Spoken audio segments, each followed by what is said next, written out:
Simga block के नवागांव में बाबा भोलेनाथ का दर्शन व गंगा स्नान करने के बाद जल लेकर भव्य डीजे के साथ कवाड़ियों का जत्था सोमनाथ धाम के लिए निकल पड़ा है। कवाड़ियां पद बोल बम का नारा है, बाबा एक सहारा है नारे से गूंजने लगा है। श्रद्धालुओं की भीड़ लगने लगी है। नवागांव में शिव मंदिर से गंगा स्नान कर जल लेकर बाबा भोलेनाथ के दर्शन करने के लिए कवाड़ियां निकल गए हैं।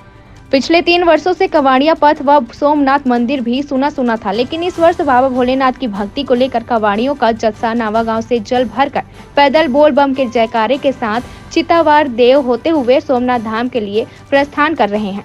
कवाड़ियों को कोई परेशानी न हो, इसको लेकर शिव भक्तों के द्वारा चाय, बिस्किट व भोजन का व्यवस्था चौक चौराहे एवं गाँवों में है। सावन माह में शिव की भक्ति या शिव की आराधना किसी महाकुंभ से कम नहीं है। सावन भर शिव भक्तों का अंबार लगा रहता है। तिलदा नेवरा से अजय नेताम की रिपोर्ट।